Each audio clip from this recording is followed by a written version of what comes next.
And now pause.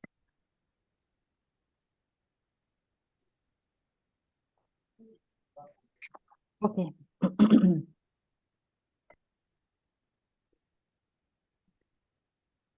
Should we go? Yeah. Okay.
Bueno, ¿estamos listos y listas para comenzar? Creo que ya ingresaron todas las personas que estaban en la sala de espera. Bueno, buenos días a todos y a todas. Mi nombre es Soledad Bogliano, del grupo ETC. Es un enorme placer estar con ustedes el día de hoy. La primera nota metodológica es el tema de la interpretación. Recuerden que tenemos interpretación en español y en inglés y pueden colocarse la interpretación cliqueando en el pequeño planetita que está en la parte de abajo a la derecha de sus pantallas, ¿sí? Bueno, el día de hoy es un gran placer para nosotros y nosotras darles la bienvenida a esta tercera sesión del proceso que le dimos por nombre de Sorpresas Predecibles. Sorpresas Predecibles es un pequeño programa desarrollado en el contexto de el proyecto de largo plazo para la alimentación, un proyecto que desarrolló el grupo ETC con el panel internacional de expertos en alimentación, cuya perspectiva de alguna manera es ir desarrollando herramientas para escanear el horizonte en relación a cómo podemos transformar los sistemas alimentarios en las próximas décadas. Y justamente la idea de ir conceptualizando las sorpresas predecibles tiene que ver con entender, por un lado, cómo ocurren estos grandes cambios en el contexto de los sistemas alimentarios, algunos que podíamos verlos a la distancia, pero no nos preparamos lo suficiente, y por el otro lado, estas sorpresas que desde la sociedad civil también pudimos generar y que a veces en la inmediatez y a veces a través de los años lograron que haya grandes transformaciones, ¿sí? Lograron dar grandes pasos en el proyecto de la soberanía alimentaria a partir de poder planificar la sorpresa, ¿sí? Ahí nos hicimos de unas herramientas maravillosas donde Pat Mooney, que es uno de los miembros fundadores de ETC, nos transmitió, creo que, un acumulado muy interesante de aprendizajes y reflexiones intergeneracionales del movimiento y el activismo por la soberanía alimentaria, por la salud de los sistemas alimentarios, y parte de la vocación, ¿sí?, de este proceso que estamos ahora terminando como este primer esfuerzo, tiene que ver con ir socializando estas herramientas, encontrando otros compañeros y compañeras que también quieran empezar a utilizar esta forma de, estos anteojos que decimos, ¿sí?, estas lentes para mirar los escenarios y poder empezar a articular otras formas de conversar sobre cómo transformamos los sistemas alimentarios, ¿sí? Para arrancar el día de hoy, le voy a pasar la palabra a mi compañera Verónica para hacer una pequeña síntesis de lo que venimos conversando y luego retomamos con Pat y con la metodología que vamos a tener hoy para esta jornada de cierre. Vero. Muchas gracias, Soledad, y muchas gracias a todos los que están aquí ahora. Hay bastante continuidad desde la primera sesión y también hemos estado distribuyendo las grabaciones de las sesiones anteriores junto con las transcripciones, pero todo eso va a tomar más la forma de un documento final más útil para todas nosotras y todos nosotros. En la primera sesión, aunque la sesión se llamó Mirar hacia atrás, Looking Back, ¿no? Y escuchamos sobre todo a Pat planteando esta posibilidad de escanear el horizonte y de convertir las sorpresas en otra cosa para el beneficio de los sistemas alimentarios, de la soberanía alimentaria, de las organizaciones, de los pueblos, ¿no? Aunque fue mirar hacia atrás, fue sumamente interesante que todos los que estuvieron ahí dieron ya muchas ideas que se relacionan a esta preparación o a este cómo enfrentar lo que viene, ¿no? La primera sesión fue mirar hacia atrás y miramos casos históricos. La segunda sesión profundizamos en algunos casos y sobre todo en tendencias. De la primera sesión, solo les enuncio algunas de las ideas que están completas en los documentos y en las grabaciones y que son pues muy potentes ya desde la primera sesión, ¿no? Por ejemplo, estar listos para la improvisación. Lo vamos a ir desarrollando. Construir capacidad financiera y tener estructuras flexibles en nuestras organizaciones. Estudiar los desastres, porque los desastres se construyen y van a ser cada vez más frecuentes. Construir instituciones que nos protejan y que respondan cuando lo necesitemos. Comenzar por lo muy pequeño, como pueden ser los polinizadores, pero pensar territorialmente. Tener en cuenta que las respuestas no pueden ser en ámbitos que no se conecten, no pueden ser separadas, desarticuladas. Recordar que la solidaridad en tiempos de crisis hace que construyamos alianzas que van más allá de las crisis. La necesidad de encontrar argumentos que inspiren y que comprometan a muchos sectores, no nada más al sector en donde trabajamos. Ver las crisis que están ocurriendo ahora en algunos lugares como el futuro que puede ocurrir en otros lugares. Pensar seriamente cómo abordar lo impredecible, cómo relacionarlos con lo que definitivamente no vamos a poder ni predecir ni controlar. Pensarlo en serio. Y reconstruir constantemente las comunidades y las personas en las comunidades, porque necesitamos estar preparados para cualquier eventualidad en cualquier momento. Todo esto salió en la primera sesión.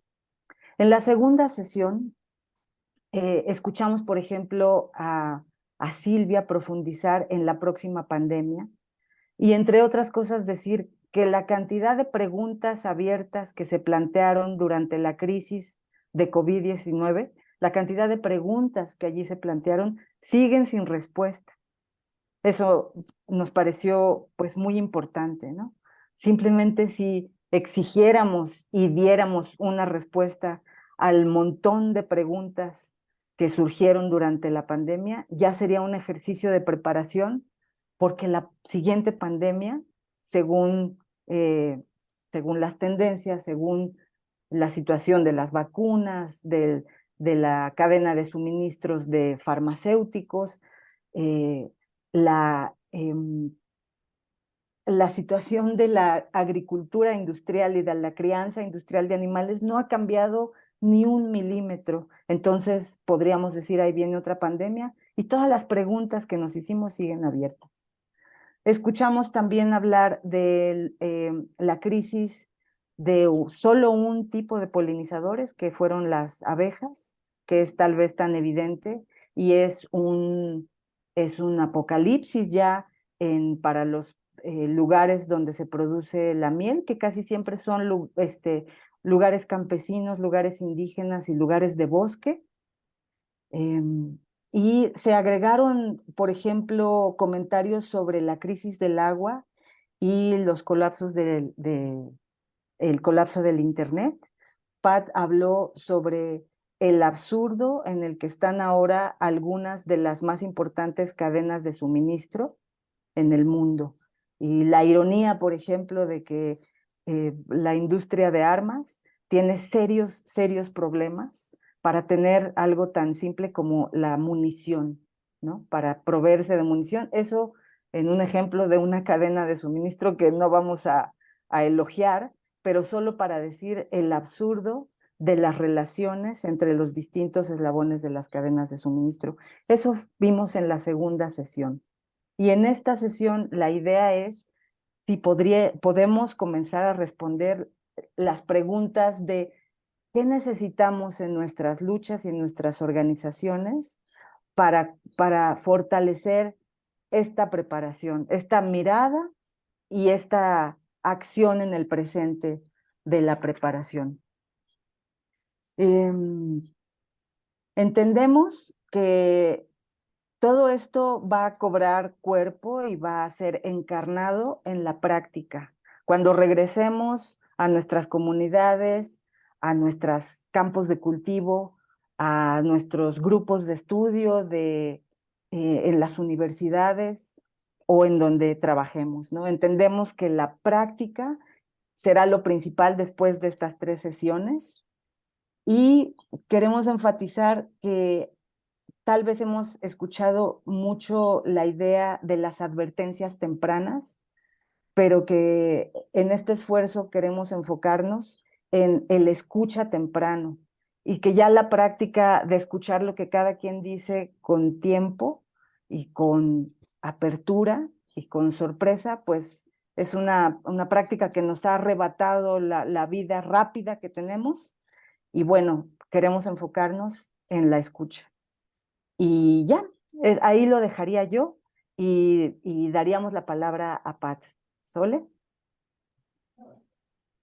Gracias, Vero.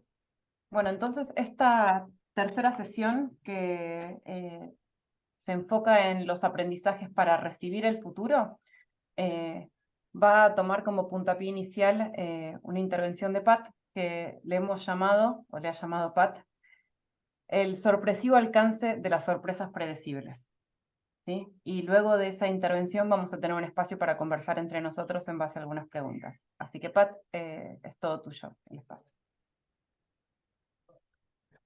Thank you very much, and Soledad, I think we've already learned quite a bit. Muchas gracias. Creo que ya hemos aprendido mucho en estas últimas sesiones, en estos webinars que hemos tenido. Entonces ha sido una oportunidad para poder edificar sobre esas discusiones y amplificar algunos de los puntos. Así que casi voy a repetir algunos de los puntos que ya Verónica ha tocado, pero tal vez entregándoles mayor ejemplos más específicos que podemos tomar en consideración para el futuro. Pero el mensaje clave o central que hemos descubierto es que las sorpresas pueden venir de cualquier parte y de alguna manera no hace mucha diferencia de dónde venga.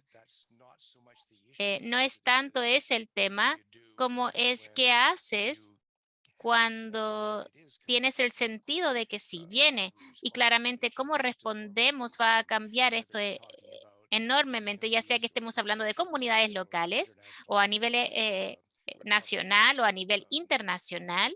Estamos hablando del intervenciones a nivel departamento o de estado o nuevamente comunidades rurales. Va a ser diferente, las culturas van a ser diferentes, pero parte de lo que podemos utilizar para esas pistas para poder identificar pueden ser relativamente similares y podemos tomar un poco de esperanza de eso y poder mirar desde ese punto para ver cómo hacemos conexiones con otros sectores para entender cuando una sorpresa está sucediendo y cuál es nuestro rol en la respuesta a esa sorpresa. Entonces sería un error pensar que estamos preparándonos para sorpresas predecibles en el sistema alimentario o en el movimiento alimentario, y la sorpresa que devasta este movimiento y esta soberanía alimentaria podría ser una sorpresa que viene de la parte de guerra o que viene de la parte de salud. Entonces no podemos siquiera comenzar a pensar aquello, tenemos que pensar en más ampliamente que eso y entender que así como las personas están involucradas en este movimiento de alimento o de trabajo o de salud, de esa perspectiva, ¿dónde encajamos en esa sorpresa? ¿Cómo respondemos a eso? Las sorpresas muchas veces pareciera ser locales al comienzo, tiene una manifestación local que tal vez no vaya a ninguna parte. Un ejemplo de eso es en el caso de Uganda, que el trigo en los 1999, cuando pasó eso en Uganda, parecía que no se iba a mover eso fácilmente a otros lugares, hasta que los de trigo,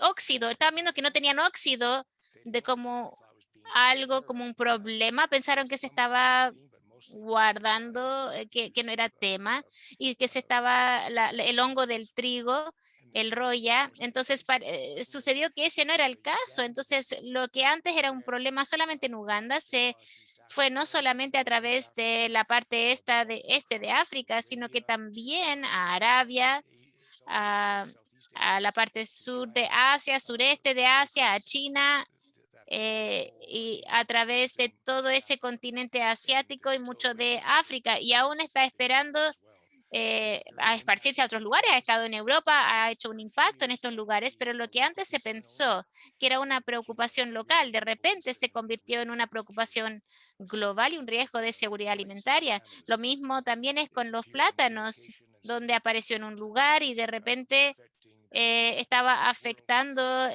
los cultivos de plátano alrededor del mundo debido a esto. Entonces, identificar problemas locales, ya sea de salud, de humano o del ganado o uno local económico puede transformarse en una crisis global. Tenemos que recordar, mirando atrás a los 1870s o 2007, 2008, la crisis que experimentamos inicialmente eran crisis económicas. Los bancos colapsaron en Austria y de repente este banco colapsa en Austria y después causa que colapsen después en otros lugares. Llegó hasta Estados Unidos, después tuvo un impacto grande en la nueva tecnología del tiempo que estaba saliendo a través del mundo y también la industria ferroviaria, los barcos a vapor, de las fallas que empezaron a tener en especial en Estados Unidos, pero también en Latinoamérica y también en Europa.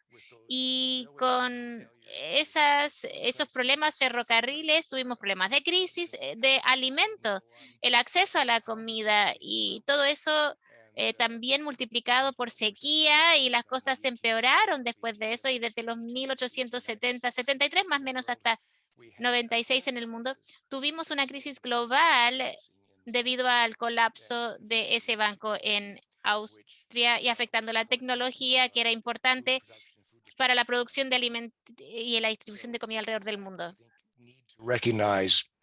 Entonces, tenemos que reconocer cómo un evento local puede generar un evento mundial. También es importante que reconozcamos, como pasa con la crisis económica, es que se combina a veces también la guerra y la crisis económica, como lo que está pasando actualmente en Ucrania. Pero también recientemente, en la década de los 40, tanto en África Oriental como en la región también que hoy es India, hubo también una crisis que tuvo que ver con el poder colonial del Reino Unido, que trató de hacerse cargo de la producción de los alimentos y la distribución de los alimentos a las tropas en otras partes del mundo, y causaron un desastre. Afectaron todo el sistema de distribución y producción en África Oriental, y eso causó enfermedades, muertes de decenas de miles de personas. Mientras, a la misma vez, en esa región de Bengala, que era de India, en ese momento también muchas personas murieron de hambre y por enfermedades, por la mala gestión de los cultivos de arroz en Bangkok, el envío a Sri Lanka para tratar de defenderse de la invasión de Japón y la preocupación del gobierno británico, que no estaba convencida de preocuparse del bienestar de las personas y los productores locales. Entonces, otra vez, esa fue una crisis causada por una guerra. Hubo también una crisis con el cultivo de los tulipanes, ¿no? Algo curioso en los Países Bajos. En la primera década de los 1600 o la segunda. Había ahí entonces un pequeño mercado en Ámsterdam y en Rotterdam. La economía de los Países Bajos estaba creciendo, estaba pasando un auge, y entonces comenzó la especulación a partir de esta planta, y de pronto el mercado explotó, se derrumbó, y decenas de miles de agricultores en ese país tan pequeño se fueron a la quiebra. Personas de clase media que también había especulado en la bolsa quebró, y eso también causó hambruna. Eso llevó, por supuesto, a enfermedades como la disentería o el tifus, pero también justo llegó la peste bubónica cuando las personas estaban ya debilitadas. Entonces hubo más muertes debido a esto. Y todo eso además fue empeorado por los 30 años de guerra que recién terminaban. Y eso también estresó la cadena de suministro a lo largo de toda la economía y se sumó a un colapso que comenzó en los Países Bajos, como decíamos, afectando a agricultores, gente de clase media, pero tuvo también un impacto en los sistemas bancarios y en la seguridad alimentaria en toda Europa e incluso en Oriente Medio y el norte de África. Entonces, todo esto, algo pequeño, ¿no?, que comienza en un lugar, puede rápidamente avanzar e impactar otras regiones. Eso es lo que vemos hoy también. Entonces, como vimos ya en 2007, 2008, y ahora lo vemos también, una crisis puede empezar por un colapso económico o también por una crisis de salud, como pasó también con la influenza, la pandemia de gripe de 1918, en que las tropas difundieron esta enfermedad por varios lugares del mundo. Y unos 100 millones de personas murieron por esta pandemia de gripe. Así que las crisis pueden venir de distintas partes, pueden tener distintos orígenes, y por eso es importante buscar formas de colaborar para poder sobrevivir a estas crisis cuando se presentan. También deberíamos hablar de la crisis climática, por supuesto, porque si vemos lo que ha pasado históricamente,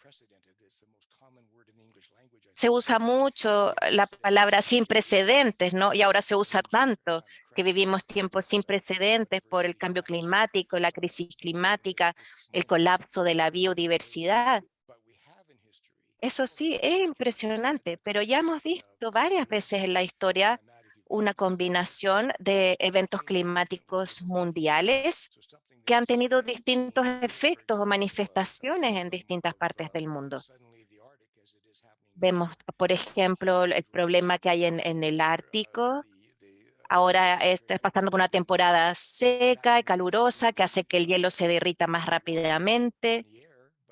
Eso entonces hace que haya más agua en el aire, pero también más sequía en el oeste de Norteamérica. Entonces aquí vemos nuevamente, las manifestaciones son distintas en distintos lugares, algo inesperado. El fenómeno del Niño también, que se ha dado varias veces en periodos de unos 10 o 12 años. Ha habido 7 eventos del Niño seguidos, algo que no solía pasar, pero que a veces sucede. Y cuando sucede, nos encontramos con que tiene impactos distintos en distintas partes del mundo. Sequía en África, inundaciones y monzones en Asia, hace que baje la temperatura en Europa, pero que haga calor en el sur de Europa. Entonces uno no tiene claridad de cómo se va a manifestar en distintas partes. Creo que estamos mejorando en la forma en que vamos haciendo el mapeo de esos eventos, pero no tenemos muy claro su impacto. Y ahora vemos que hay otras crisis potenciales, ¿no? Que pueden venir de la tecnología probablemente. Y no hemos sido capaces de entender eso. En el seminario anterior, los colegas de Argentina hablaban del avance de las nuevas tecnologías y cómo eso puede llevar a un colapso por el cibercrimen o por un colapso del Internet. En las últimas semanas se ha hablado mucho de la inteligencia artificial y los nuevos sistemas de aprendizaje automático, que eso también tiene un potencial para el colapso. El grupo ETC ha trabajado unos 15 años ya con el tema de la geoingeniería y cómo se propone como una respuesta rápida, ¿no? Que es promovida por ciertas industrias o ciertos actores para responder a la crisis del calentamiento global. A medida que sube la temperatura, parece una solución rápida para eliminar dióxido de carbono del ambiente o para reducir las temperaturas, interviniendo en la estratosfera. Estas son preguntas muy complejas. Y la postura de ETC y otras organizaciones es que esto es un desastre, que el mundo confíe en estas tecnologías que no se han probado. Y sobre todo, tecnologías que pueden ser controladas por un pequeño grupo de científicos o uno o dos países, uno principalmente. Y con la inteligencia artificial, dada la complejidad de tratar de manejar el clima, ¿no? De ajustar todas las piezas para enfrentar el calentamiento global y tratar de bajar las temperaturas de manera artificial. Eso se le entrega a la inteligencia artificial, ¿no? Se le pide a ChatGPT que busque la forma de enfrentar esto.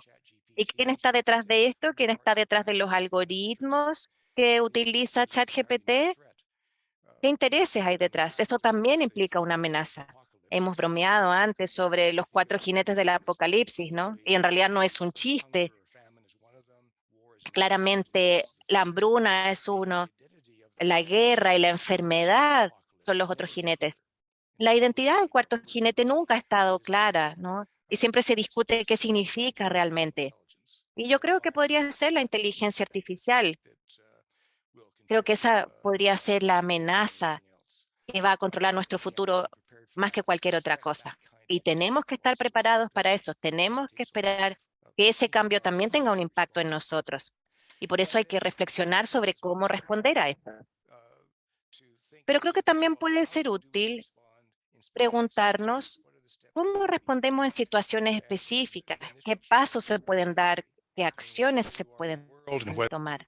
Y esto cambia muchísimo dependiendo del lugar en que uno se encuentre en el mundo, si está pensando a nivel mundial, local o cultural. No tenemos claridad de cómo podría ser, pero sí hay algunas áreas generales que podríamos mencionar. La preparación, ¿no? Es importante, que se hace previo a una crisis. Luego, cuando ha llegado la crisis, ¿qué se hace? Y después de la crisis, ¿cuáles son los aprendizajes? ¿Y cómo podemos posicionarnos ante una crisis para tratar de que algo bueno surja de esa crisis? Porque insisto en que es posible que lo que es una amenaza para alguien sea una ventaja para otro. Y puede haber formas entonces de sacar provecho de este. Entonces, supongamos que una crisis comienza en el sector de la salud, que se descubre una nueva enfermedad y que esa enfermedad podría ser algo similar a la experiencia del COVID. O también podría ser totalmente distinta, tener impactos distintos con otros niveles de contagio, etcétera. Pero para prepararnos para eso, si suponemos que el sector de la salud tiene que actuar aquí, los grupos que trabajan en salud deben trabajar con las comunidades para decirles que hay un problema que tenemos que enfrentar en conjunto. ¿Cómo lo hacemos? Necesitamos un inventario, por ejemplo, tener un inventario listo de los servicios de salud disponibles, cuáles son sus debilidades, el impacto que tienen esos servicios de salud en distintas generaciones, géneros, culturas o categorías económicas, distintas clases económicas. La respuesta entonces sería distinta para distintos grupos en distintos lugares, incluso dentro de una misma comunidad. Entonces habría que hacer pruebas con eso, pensar en cuáles podrían ser los impactos, qué pasa con los medicamentos disponibles o los dispositivos médicos que se pueden requerir para enfrentar una enfermedad de importancia. ¿Qué capacidad tenemos para obtener más rápidamente? ¿Cómo funciona la cadena de suministro? ¿Qué alternativas existen? ¿Dónde podemos buscar el conocimiento tradicional, el conocimiento indígena, el uso de recursos locales para responder a una crisis? Hace unos años, cuando hablábamos de la nanotecnología y cómo esta podía ser útil en el sector de la salud, se hablaba de nanofiltros que podían purificar el agua, sacar el arsénico, por ejemplo, del agua y ofrecer agua potable segura a las personas durante la sequía.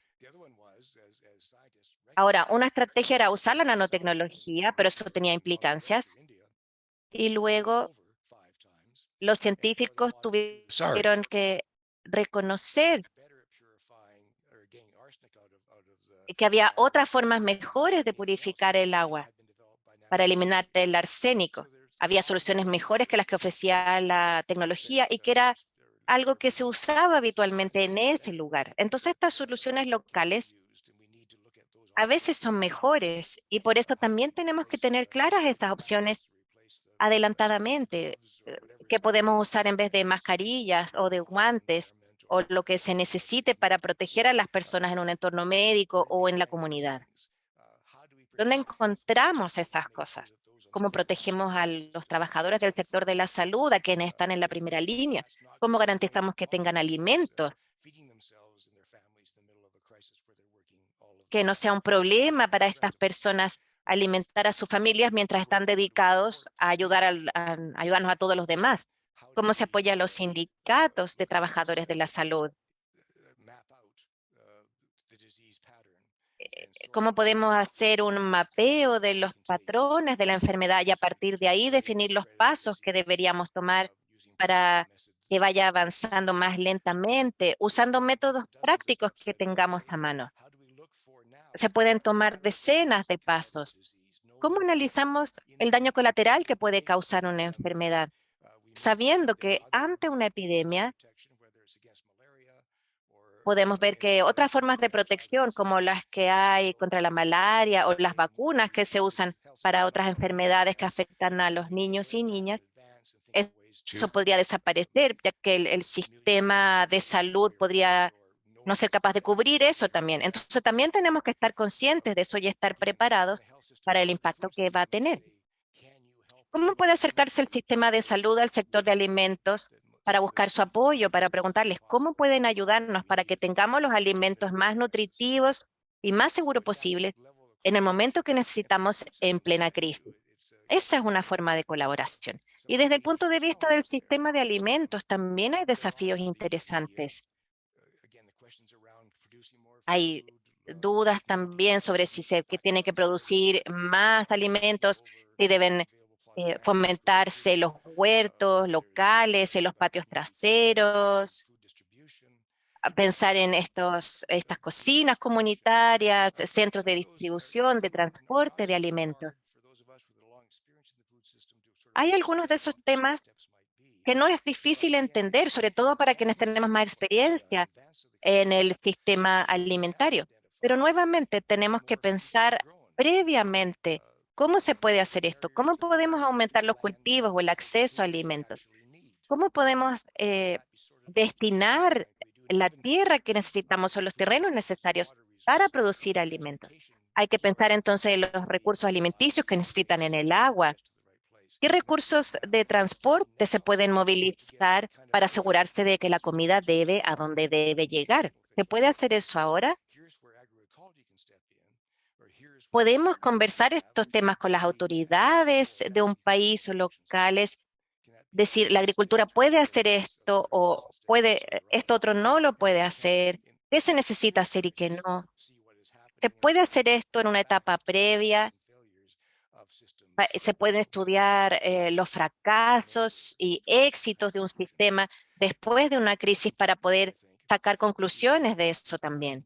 Y creo que también es importante considerar algo que no siempre consideramos nosotros ni los países: las medidas legales, las regulaciones que se pueden aprobar para proteger a todos y todas en una crisis. Podemos aprovechar estas herramientas para, por ejemplo, en el caso del sistema de alimentos, pensar en que en una comunidad en que hay terreno que se dedica a la producción agrícola para la exportación, no para suplir esa comunidad.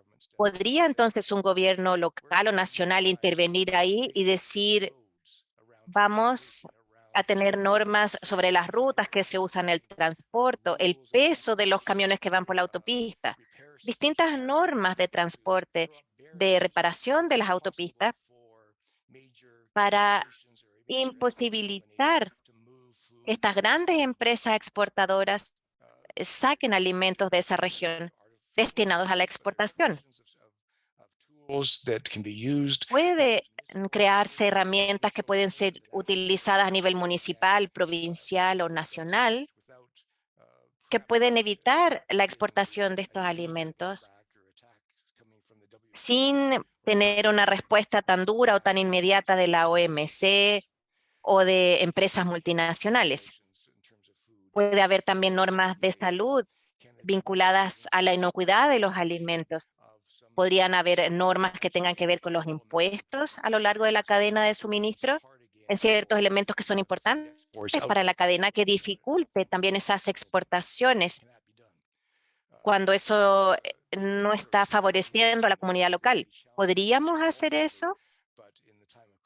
Si son temas legales, por supuesto, todo esto puede terminar en una corte, pero en tiempos de crisis esto puede funcionar bien.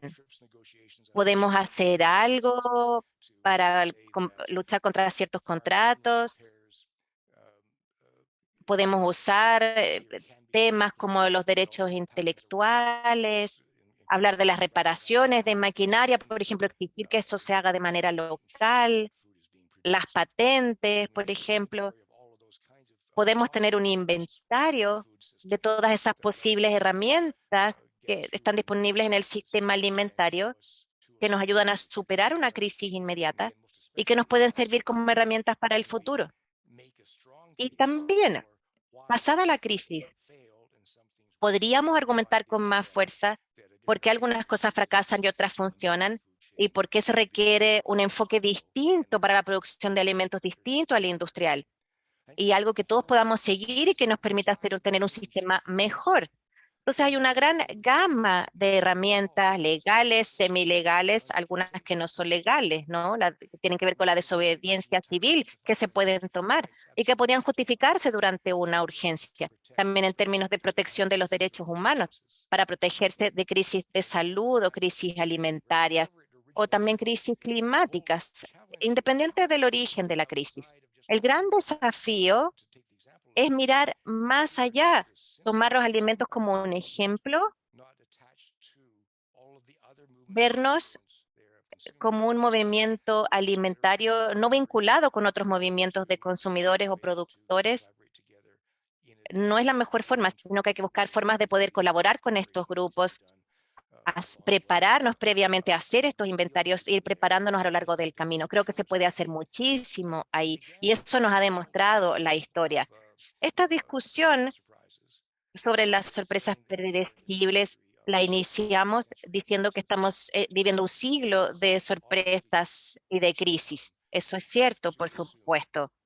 Y deberíamos suponer entonces que al menos una vez cada década y quizá más a menudo nos encontraremos con una crisis que tendrá implicancias nacionales y locales, y que seguro también muchas veces tendrá implicancias mundiales, donde la preparación, la capacidad de responder rápidamente a una crisis, ya sea que venga de una guerra o una enfermedad o una sequía, esa preparación significa que estamos listos para que podemos actuar y que sabemos con quién podemos trabajar.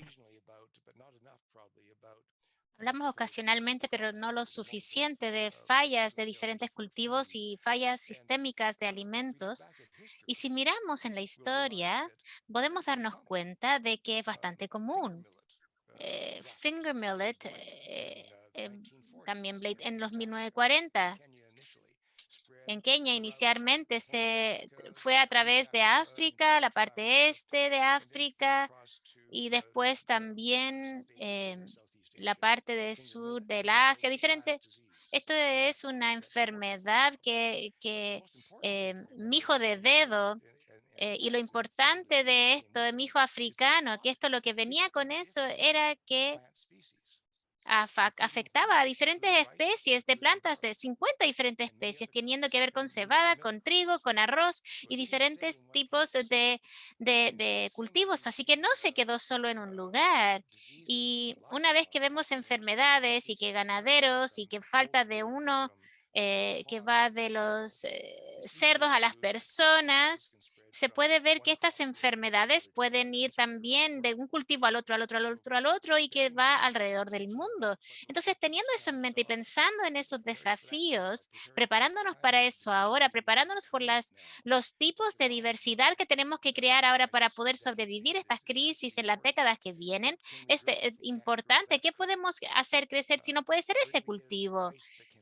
Necesitamos consejo confiable de organizaciones agricultoras y otras organizaciones que nos puedan salvar o nos puedan decir, esto es algo que puedes probar, esto que puedes intentar, puedes hacer esta cosa, para tener acceso a poder sobrevivir con este gran rango de posibles enfermedades que nos puedan impactar. Entonces, eso fue como una lista larga, rápida de algunos de los desafíos. Hay mucho más que podríamos hablar de los tecnológicos, ya que están tan fuertes ahí, en especial ahora al contemplar inteligencia artificial y la complejidad de las cadenas alimentarias y otras que hemos creado en este último tiempo. Y también yo creo que podemos reconocer la importancia de mirar a ver dónde más puede venir la crisis y cómo podemos colaborar con otros para asegurarnos de que haya seguridad para todos.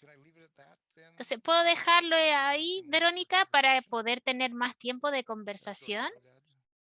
Soledad. Sí, Pat. Sure. Yes, we can. Sí, sí podemos. Gracias, Pat, por ese recorrido tan potente.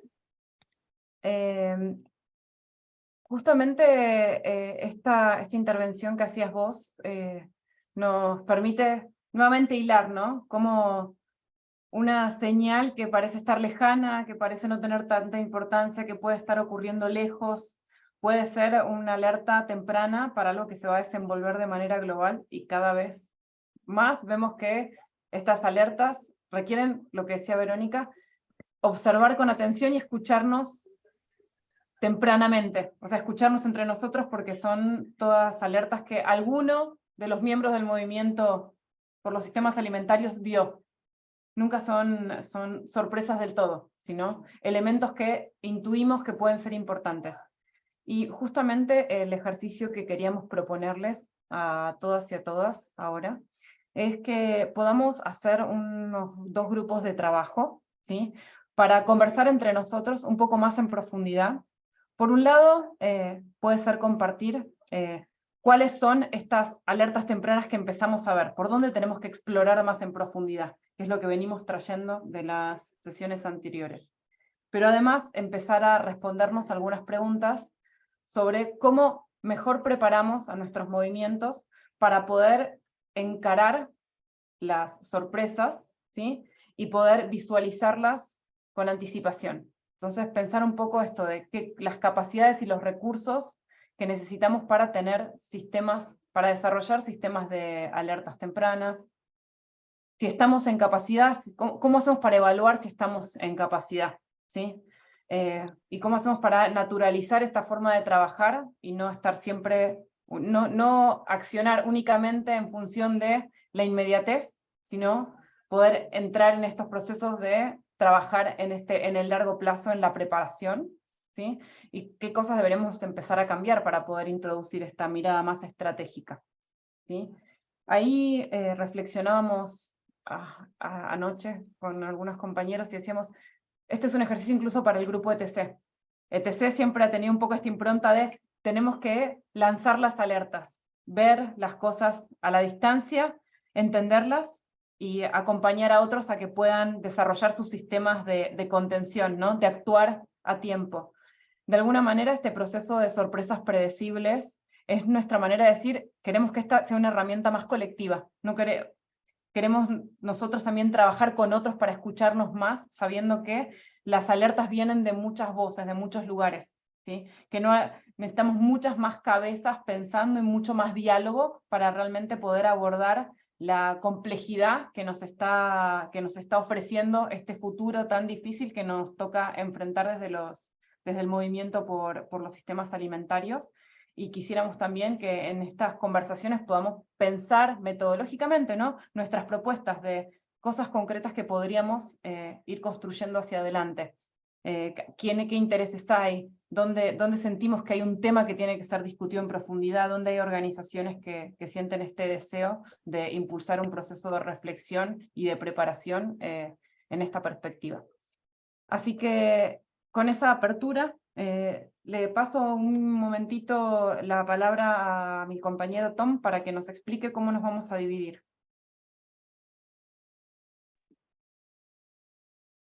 Thank you very much, Soledad. I'm Tom Wake from... Muchas gracias, Soledad. Soy Tom de Etcéteras. Me temo que tenemos un problema técnico donde por alguna razón se nos cortó la opción de salas. Así que a menos que tengamos una solución brillante mágica, yo creo que vamos a tener que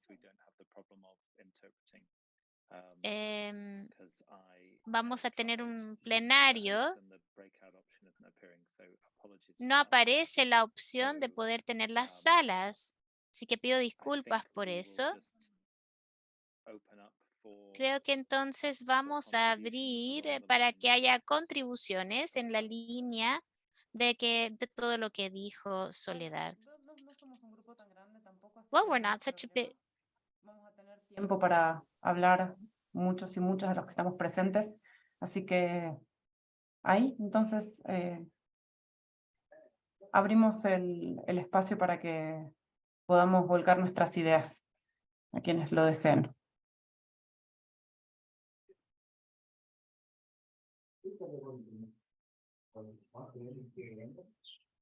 Jim. Sure, I'll break the ice. Muy bien, yo voy a ser quien rompe el hielo. Muchas gracias. Hay muchas cosas que pensar. Y lo que estabas diciendo también, Verónica, y todo lo que han compartido. Y algunas de las cosas que me causó a mí en cuanto a algunas de las preguntas que debemos enfrentar y tal vez va en la dirección, tal vez que estás esperando que surja esta conversación. Lo primero era pensar en la pregunta de qué tan preparados están nuestras organizaciones para poder hacer este tipo de mirar el horizonte, tener la flexibilidad y estar respondiendo a las sorpresas y ver cómo las cosas vienen, ver antes cuando las cosas vienen. Y para poder hacer eso necesitamos tentáculos, necesitamos tener esos tentáculos en otros movimientos, tenemos que tener tentáculos más allá de nuestra propia especialización, tentáculos en diferentes regiones, tenemos que tener un fórum donde podemos escuchar, o tentáculos con orejas al final, por decirlo de una manera, pero también necesitamos el espacio y la capacidad de escuchar y poder escuchar cosas que tal vez no si parecieran relevantes inmediatamente para nosotros en lo que hacemos de día a día, pero discutir con otros y pensar cómo podrían ser relevantes. Yo creo que ambas cosas y una más, debemos tener más la habilidad de poder lidiar con temas generales y no ser solamente tan especializados. Algunos hemos estado preparados para ser especializados, nanotecnología o el FAO, cosas así, y mientras más especialista, menos puedes entender la foto general o la situación general, y cosas que entiende y que dice Pat, que hay que tener un entendimiento general de la historia, tener una visión más general, y lo que eso ayuda para mí es que tan mal formateados son muchas de nuestras sociedades civiles para ese tipo de trabajo. Se nos ha empujado mucho en cuanto a lo que es el financiamiento a ONGs especializados, que son que se enfocan en cosas más y más pequeñas. Tuve una conversación hace unos días atrás con una ONG que está trabajando con temas que tienen que ver con diferentes tipos de combustibles, y el enfoque en tener especialización, en tratar de llegar más y más profundo y mayor conocimiento en cosas más y más pequeñas. Y eso es en la dirección opuesta. Entonces, ¿cómo podemos nosotros cambiar aún el modelo de financiamiento? $500 billones que se da por filantropía, y la mayoría va a ONGs especializados que tienen conocimientos más especializados. ¿Cómo podemos dar vuelta a eso para tener recursos para la sociedad civil y las organizaciones, movimientos, para poder conectar, para poder escuchar, tener tentáculos, para pensar en la historia? Yo creo que hay unos problemas en el modelo de cómo funciona la sociedad civil el día de hoy, y está mejorando. Y otra cosa que se me ocurre es de ese comentario que hemos dicho tantas veces: este va a ser un siglo de sorpresas, pero no tenemos formas cívicas que existan para poder estar preparado para sorpresas. Pensaba en cómo las transiciones, los pueblos de transiciones se levantaron. Estaban comunidades pensando en la transición necesaria, hablando de cambio climático en esas transiciones, pero ¿dónde están los foros para prepararse para sorpresas? Estos foros surgen cada vez que ya existe la sorpresa. Tenemos los grupos mutuos y los ciudadanos también en sus brigadas, pero no hay mucho apoyo entre medio de las sorpresas, y tal vez necesitamos hablar de crear brigadas de sorpresa que estén ahí continuamente conociendo y sabiendo que esto va a ser un siglo de sorpresas, que deberían estar pensando en qué sorpresas están y estar preparados para poder entrar en esa brecha. Entonces, esa es una sugerencia: brigadas de sorpresa. Gracias, Jen. ¿Alguien más que le gustaría intervenir?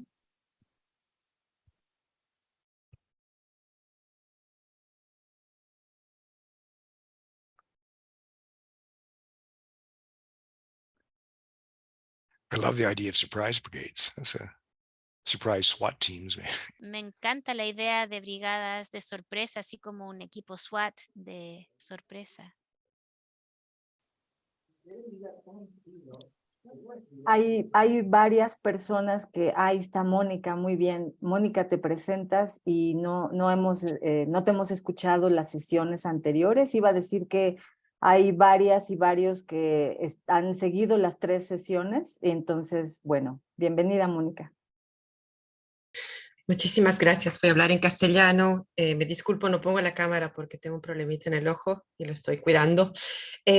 No, solo quería traer aquí de nuevo algo que comentó Ana de Ita en la primera sesión, que también Verónica lo has mencionado, que tiene que ver con algunos territorios donde la agresión del capital es como mucho más fuerte, ¿no?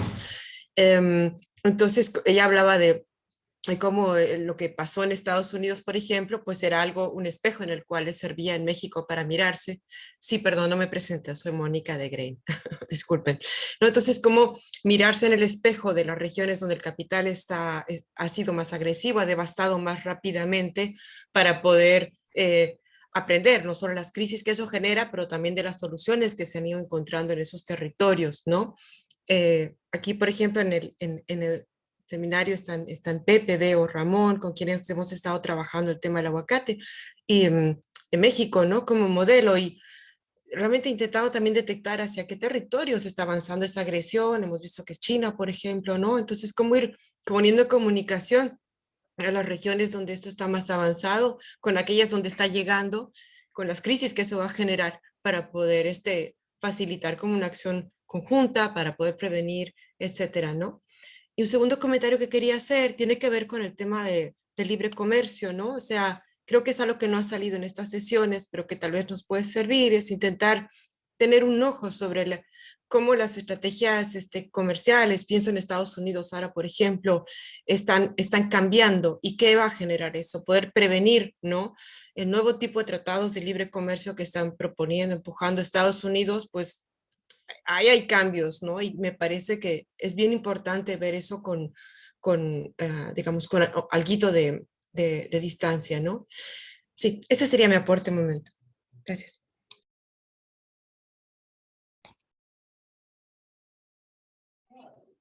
Gracias, Mónica.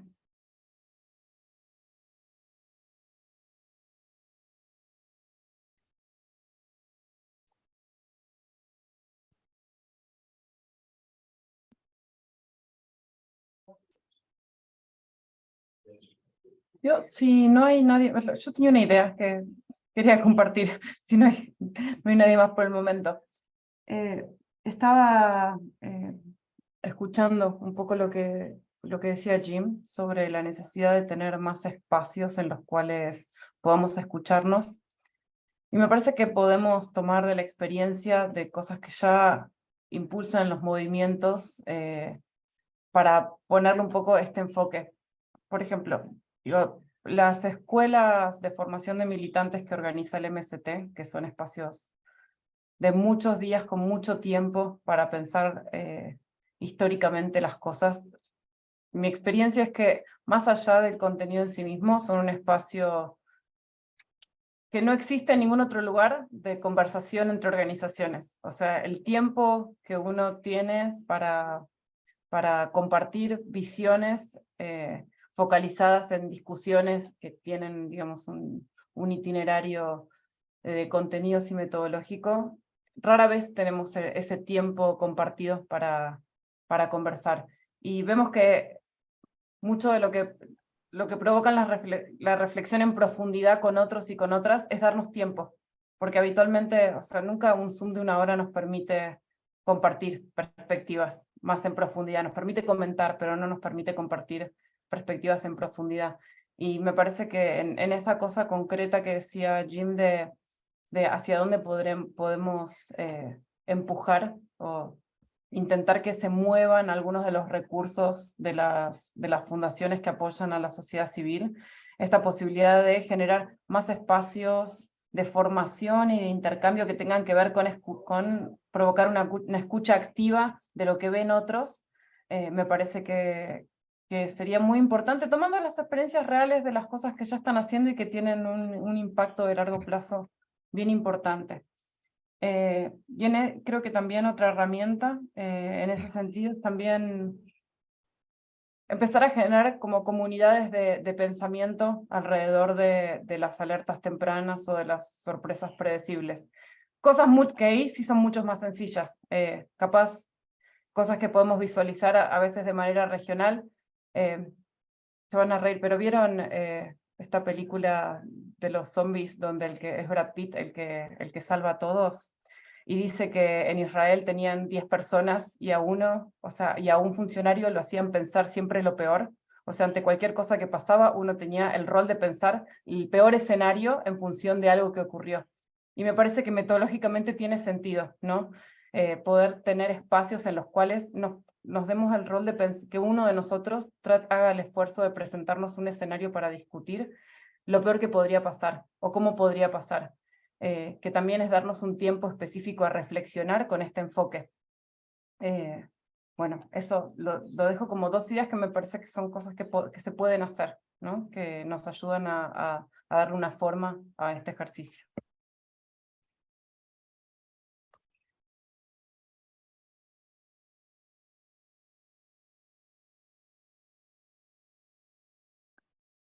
Sí, voy a hablar un poquito también. Mientras diseñábamos esta tercera sesión, nos encontramos con dos posibilidades, ¿no? Una era sí, enfocarnos en volcar ideas, como un poco está pasando ahora. Y la otra era, o sea, tenía que ver con si este esfuerzo lo íbamos a seguir sosteniendo con este grupo de personas, como que en realidad no hemos checado, no les hemos preguntado a ustedes como participantes sus propias expectativas. Y incluso dentro de nuestro grupo ETC había visiones distintas de qué podía seguir. Una, si íbamos nosotros como, pues, como provocadores, nos gusta decir, a sostener este esfuerzo, y por supuesto que queremos hacerlo mientras tengamos posibilidad, pero la otra era más bien ustedes como grupo, si tenían alguna expectativa en especial de nuestra parte como iniciadores de las reflexiones, ¿no?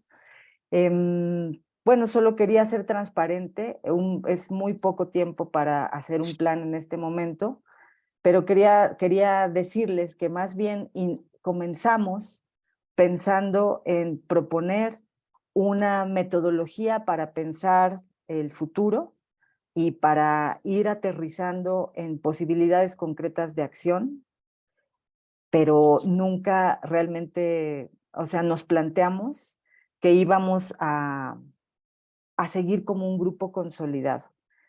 Sí queremos repetirlo a donde sea posible. Incluso estamos diseñando la metodología para que pueda realizarse en un día, en presencia, en comunidades, o en 3 días diferentes, pero también en presencia, o también nuevamente global a través de Internet, pero estamos sistematizando todo lo que están ahora sugiriendo. Entonces, bueno, si hay más ideas en cualquier sentido de cómo seguir, concretamente este grupo a partir de nosotros, eso es muy bienvenido y estamos para escuchar, pero también las preguntas originales son en las luchas en las que cada quien está comprometido de por vida. ¿Qué más podemos hacer? ¿No? ¿Qué más ideas hay? Incluso Pat tenía una lista enorme de posibilidades y también, para ser muy transparentes, quisimos nosotros quedarnos del lado de no ser prescriptivos, de no proponer ninguna fórmula, ¿no? Pero bueno, hay muchas posibilidades, entonces ahí lo dejo para seguir, para que ustedes sigan hablando.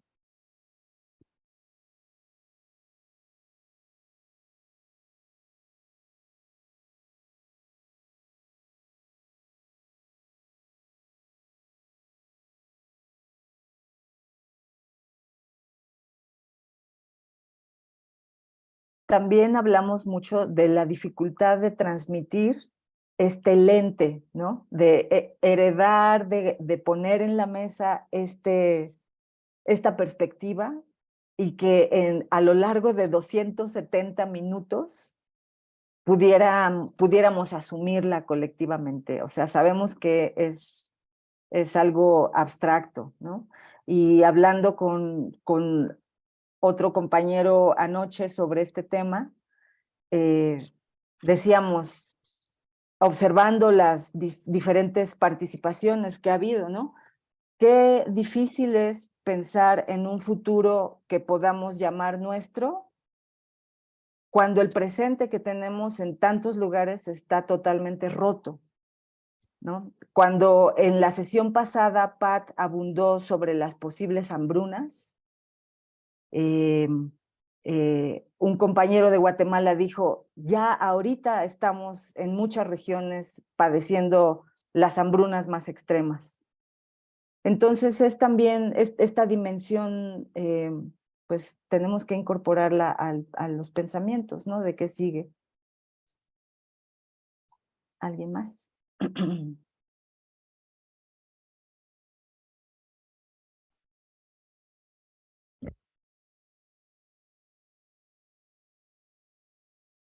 I think I saw Pat's hand. Is that right, Pat?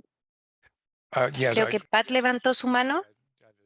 Sí, si me permiten, me gustaría retomar una idea que Jim mencionó y que creo que ha resonado mucho entre todos, que el punto de partida es lo que necesita cada una de nuestras organizaciones, pero no es solo lo que necesitamos de manera interna, sino también externa. Y creo que hay un par de ejemplos en que hemos tenido una mayor colaboración en la sociedad civil. Por ejemplo, en el trabajo de los multiactores, que ya ha sido reconocido por el Foro Económico Mundial y en otros espacios, en que eso cambia la gobernanza mundial. Esto pasa de ser un grupo de amigos de países industriales o de la industria o de los gobiernos, que incluye a la sociedad civil ahora. Y la sociedad civil ha sido capaz de ponerse al día, de involucrarse también para que se reconozca que hay una amenaza que nos afecta a todos. Eso también es algo importante de hacer, preguntarnos qué necesitamos para identificar una amenaza específica y cómo trabajamos en conjunto de manera más efectiva para responder a esa amenaza. Hay otros ejemplos con las tecnologías, por ejemplo, el reconocimiento de la importancia del Big Data, los problemas que se plantean ahora sobre la inteligencia artificial. Estos también son transversales, afectan a todo sector de la economía, a todos los aspectos de la vida de las personas y por lo tanto requieren que haya mayor conversación e intercambios para encontrar una forma conjunta de enfrentarlo. Así que quizá más allá de nuestras propias necesidades institucionales o locales, tenemos que preguntarnos a lo que tenemos que poner atención, tener estas alertas tempranas en temas que van más allá de nuestro propio accionar.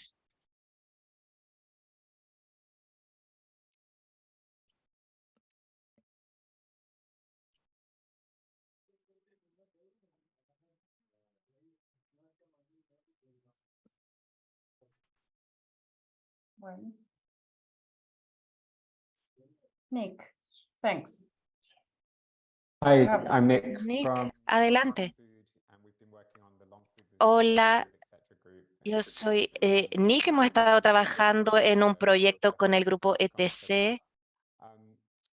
Estamos muy interesados y de acuerdo con los comentarios tan interesantes que se han hecho. Pero quería hablar de un par de los temas que ya se han planteado.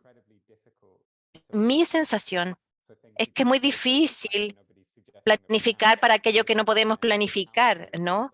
Entonces la pregunta es cómo construimos esa infraestructura de base que nos ayude a enfrentar las potenciales crisis. Y algo que se me ocurre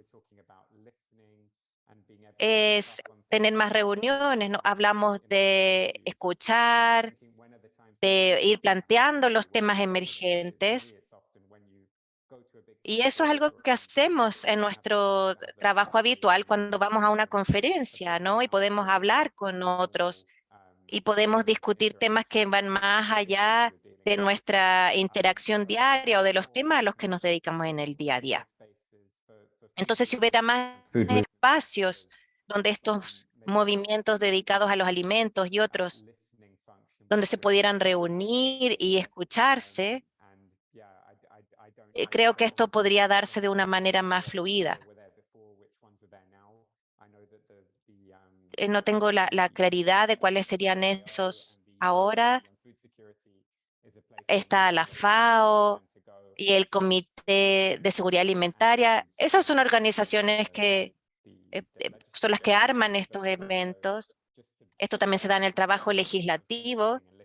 Pero poder tener ese movimiento para conectarse y escuchar ideas, cosa que por supuesto se dificultó con la pandemia y con los desafíos que hay, en que hay una cierta competencia por los espacios, ¿no? Y que es difícil participar en estas instancias, sobre todo para los grupos que tienen menos recursos. Entonces creo que sería importante poder identificar cuáles serían estos espacios en que sería importante que estemos como movimientos para poder tener estas discusiones, tener ese momento para compartir, que nos permita estar más conscientes de estos posibles desafíos, de lo que estamos en nuestro día a día. Creo que también podría ser útil construir esta infraestructura con financiamiento, ¿no? Hay distintos tipos de financiamiento, hay financiamientos que son más flexibles, ¿no? Que puede permitir responder rápidamente a una crisis y que haya una respuesta conjunta a una crisis. Un ejemplo reciente de eso que yo experimenté fue el Fondo Europeo para la Estrategia Agrícola, que ha sido atacado y ahora está a punto de colapsar. Básicamente porque el lobby de la industria ha sido más rápido y más efectivo que las ONG. Ellos han podido promover su relato de manera más eficiente frente a las amenazas a la seguridad alimentaria y el impacto que tiene la guerra de Ucrania. Entonces habría que pensar en la posibilidad de tener estos fondos disponibles que se puedan movilizar más rápidamente para poder ir a estas reuniones, para proponer distintas respuestas. Creo que ese también sería un mecanismo útil, tener esos financiamientos más abiertos. Esas son un par de ideas que se me ocurren.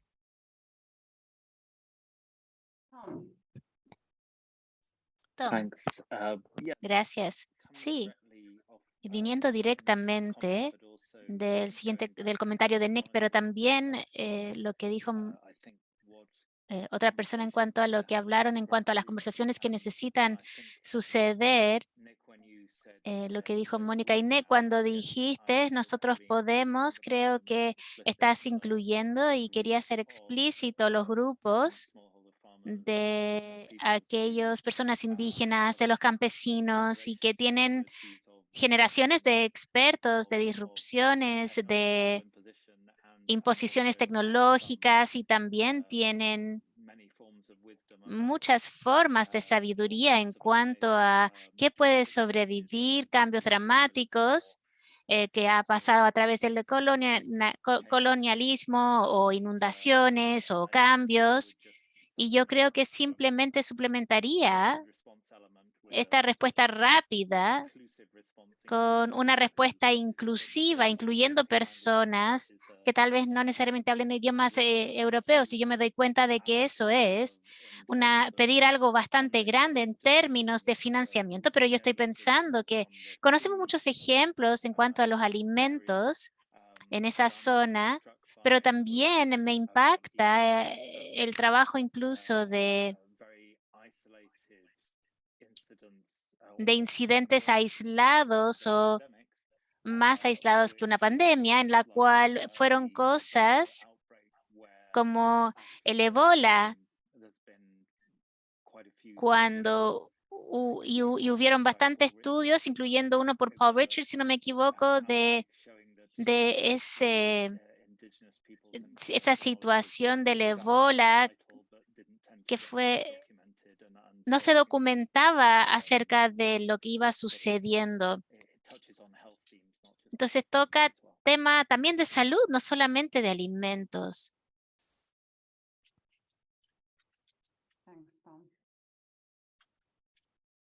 Gracias.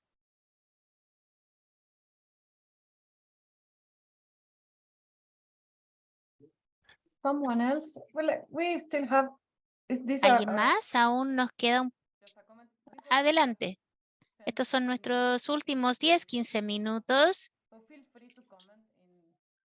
Así que sientan la libertad de compartir en la dirección que deseen y vamos cerrando la idea de qué pensamos y cómo se va a reflejar en lo que hemos discutido el día de hoy. No hay presión, así que adelante, Diego. Hola, ¿qué tal?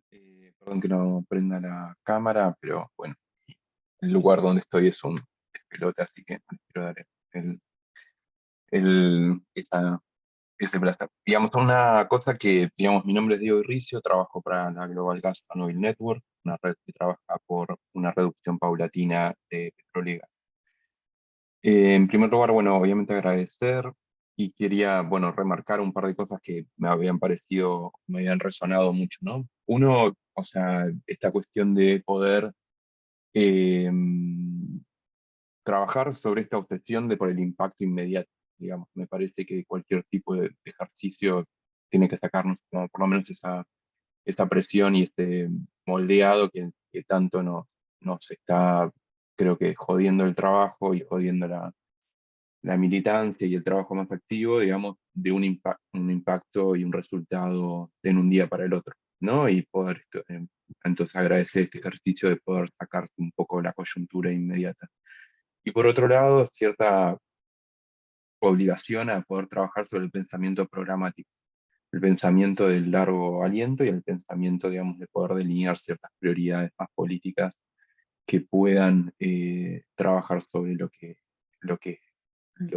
puntos, los objetivos más de largo alcance.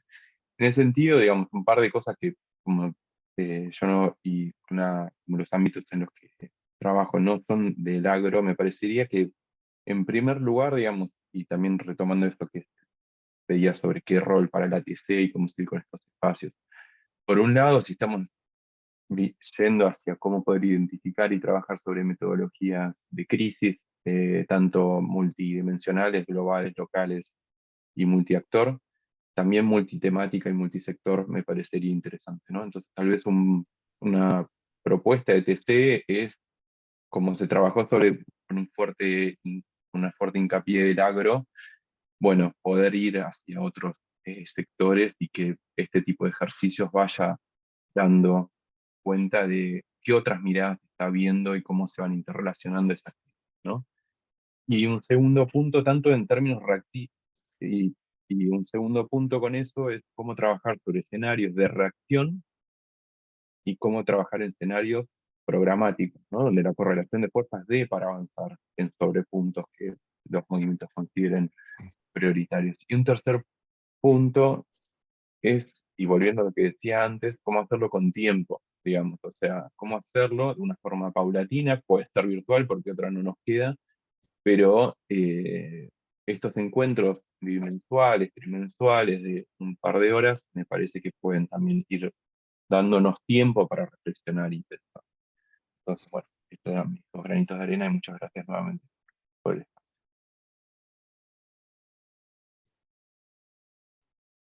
Gracias, Diego.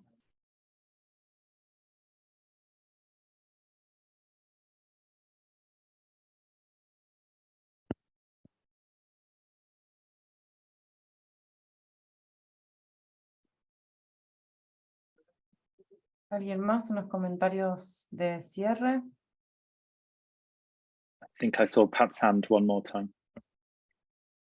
Pat. If someone else wants to speak, I'll wait. A menos que no. otro quiera hablar, ahí yo puedo esperar. No, adelante. Simplemente voy a lamentar decir esto seguramente, pero cuando Nick mencionó tener mayor cantidad de grupos, una de las posibilidades inmediatas, yo supongo, es que la evaluación a medio año de STG que junta ODS, que hay un grupo de la sociedad civil se junta y hay grandes oportunidades ahí. Y yo puedo decir tristemente que aún no tenemos la posibilidad y tal vez no lo usamos tan bien como pudimos en el momento para poder tener un rango más amplio de discusión al que normalmente tenemos. Creo que es muy importante encontrar esos espacios donde hay un rango más amplio de sociedad civil en conversación.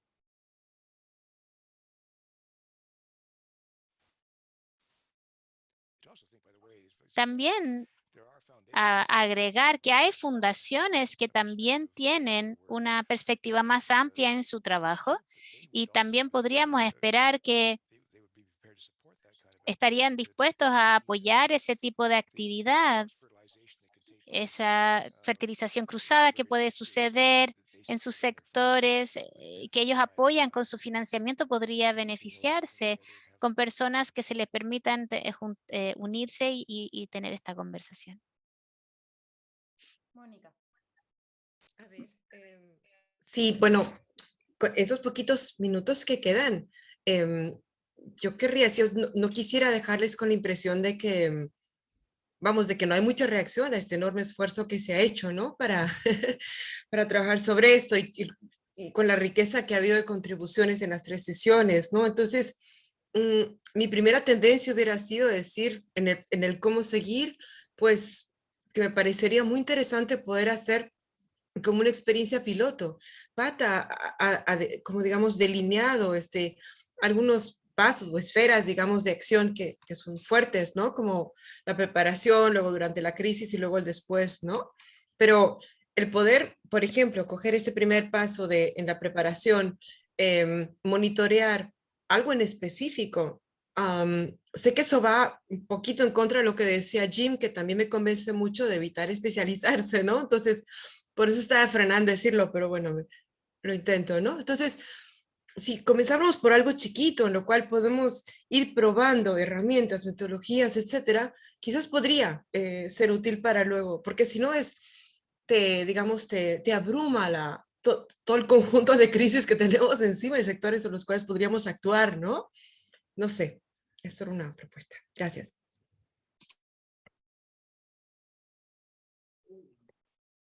Gracias, Mónica.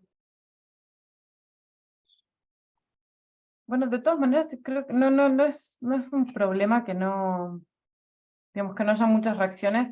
Nosotros, cuando arrancamos este proceso, siempre fue como muy abierto, incluso a ver quiénes tenían interés en conversar sobre esto. O sea, no es que hay un resultado cerrado. Nos parecía súper importante ver quiénes estaban dispuestos y dispuestas a escuchar, a interlocutar sobre esto, y por eso en la sesión anterior yo decía, cualquier mecanismo es válido. Si se quedan pensando y nos quieren mandar un mail después con un par de ideas, es válido, porque estamos, si se quiere, como empezando a tejer unos hilos de conversaciones con compañeros y compañeras que, eso decíamos, que estén dispuestos a trabajar un poco con esta lente, de ir viendo por dónde se construye la perspectiva de largo plazo, de preparación. Siempre también con esta tensión entre, bueno, cuánto podemos hacer desde las ONGs y cuándo tenemos que trabajar necesariamente en una perspectiva de que son herramientas que tienen que desarrollar los movimientos y las organizaciones sociales de masas, porque, bueno, podemos ser muy hábiles en pequeños grupos para pensar cosas, pero necesitamos masificar esas capacidades, ¿no? Esa tensión. Así que en ese sentido no es una ansiedad, la preocupación era dar el espacio a que lo que se quiera decir pueda ser dicho, ¿sí? Porque todo esto después lo compartimos para todos y todas como una reflexión colectiva, no porque tengamos que tener una propuesta en particular cerrada hacia el final de esto.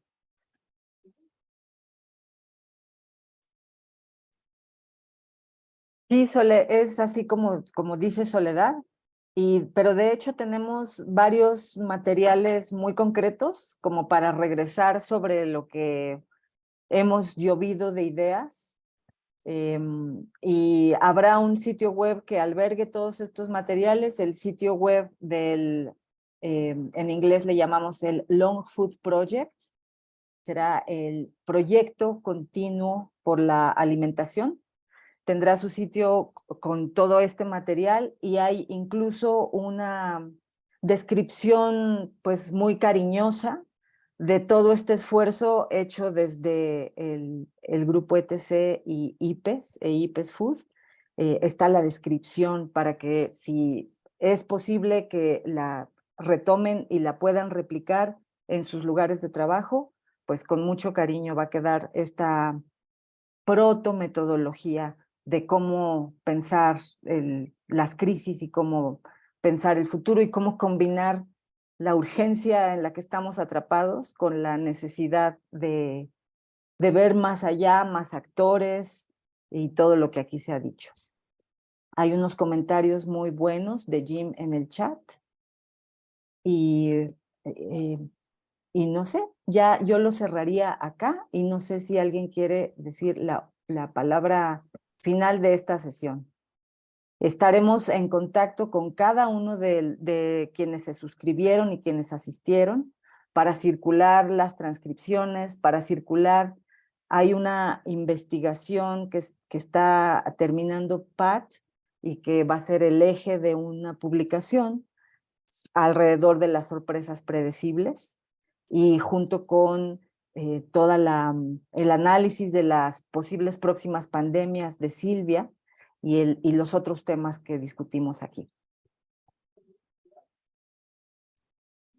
Bueno, con Y esto... también, perdóname, Sole, solo Sí. una cosa no quería olvidar, y es que Jim Thomas estuvo en el origen de estas ideas y quería, pues, o sea, darle también mucho reconocimiento porque, pues, este pensamiento creativo y esta semilla que él puso, esperemos que siga convirtiéndose en una planta y en un árbol grande. Muchas gracias, Jim.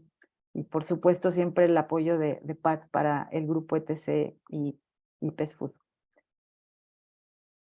Bueno, entonces cerramos. Les agradecemos muchísimo a todos y a todas.